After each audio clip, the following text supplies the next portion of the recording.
Ang balitang tunay na mahalaga. Nasa startup na! Sa tabloids, T4, The Big Box Authority! From Bandera, Yolo, hindi papatusin si Christine. Oo naman! Charot! From Bulgar, hirit ng fans, mukha ni Gretchen, banat na banat, kaya makintab at di na tinatabla ng makeup! Fans pa yan ha? Imagine ano pang sasabihin ng mga detractors niya. From Tik-Tik, tapos hiwalayan si John Lloyd, babalik na ang ganda ni Shaina. ang karir. May sinabi ba akong ganun? Wala naman akong sinabing ganun ah. From Bandera, Chris Bernal, baka magka-jowa ng alien? Uy, Pak! Boy! May chance ka na! From PM, Jacqueline Jose, lasinggera raw at sinaktan si Andy. Hindi totoo yan. Mga hayop kayo. Galit talaga. From Filipino Star ngayon! Jessie Mendrala nagbababad sa kondo ni JM! Ay, parang labada lang, binababad. Ay, teka, sino si Jessie? From Filipino Star ngayon, Maui Taylor, napansin sa pagiging yaya. Yay! May alternative career ka na! Woo! From People's Tonight, Sara Geronimo, niluwaggan na ng nanay! Parang tornilyo lang. From Filipino Star ngayon, mga kapatid ni Claudine, di pa lumulutang. Uy! Bakit? Nalubog ba sa baha? From Bulgar, Christine Reyes, retokadong ilong, dibdib, bat at hips. So, si Christine pa ba yun? Hindi, science project ko lang. Romante, siraw ni Ogie Alcacid, Solen Hiusaf, sira ulo! Ganon, pwesto Lent! Join ka na dito! Yay! The same feather, Are the same bird. Kaya na, gusto nga to. This is... The Big Box Authority!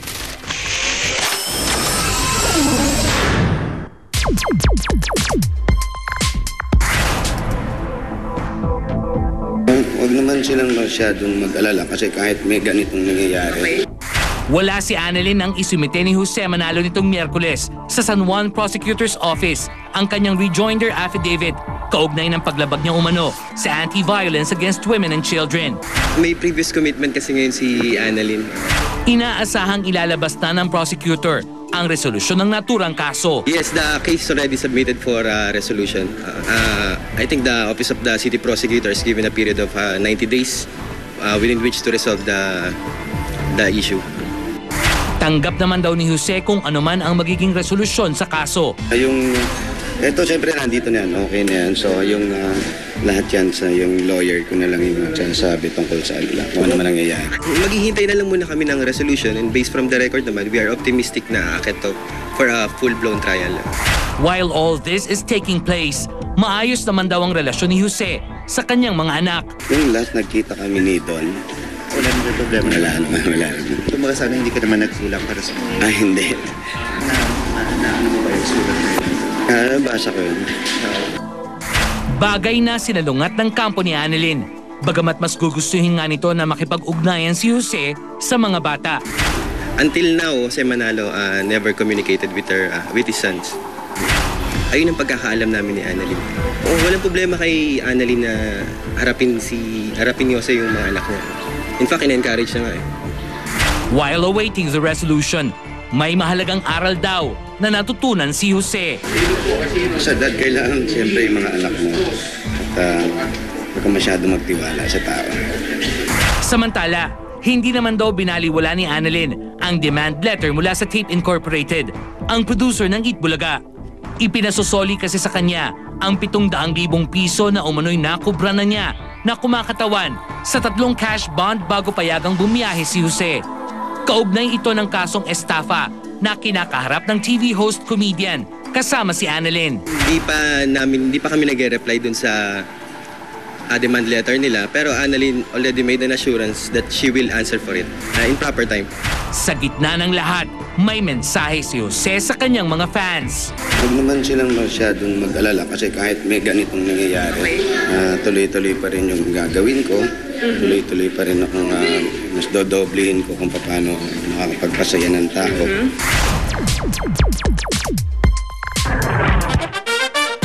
Basta personal gift niya yun eh, so we'll just keep it personal na lang.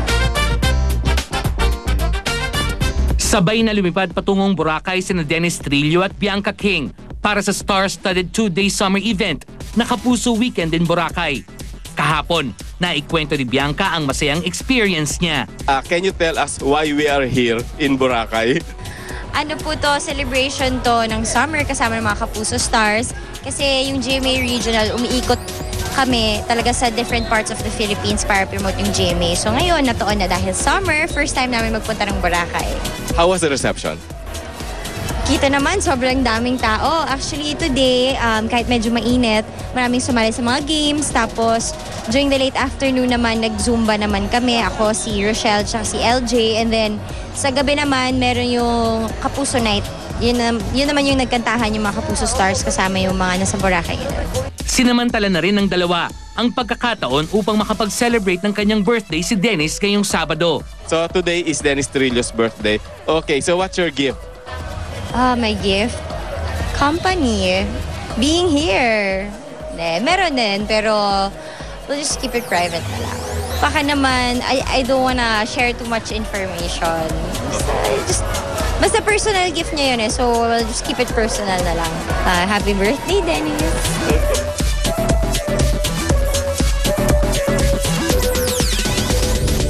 Ang Filipino-Mexican-American na si Jessica Sanchez pasok na sa top 3 ng American Idol. Tama, ang inside stories mula sa Hollywood ihahati ni Team Yap. Mamaya po yan, abangan. Happy birthday, Rubico Yuto ng Flawless. Bello and Flawless, thank you. And Julia Isidro. Juliana. This coming May 21, magsisimula na ang first ever multi-generational drama series on Philippine TV. Sundan ang kapalaran ng dalawang taong may madilim na pinagmulan, ngunit magliliwanag naman sa taglay nilang kabutihan, sina Luna at Blanca. Dalawang karakter na pakakaabangan, 3 yugtong dapat sundan. Pero ngayong hapon, dapat nyo munang i-follow sa Twitter ang isa sa mga bida ng Luna Blanca na si Camille Prats dahil siya ang makiki-tweet X live.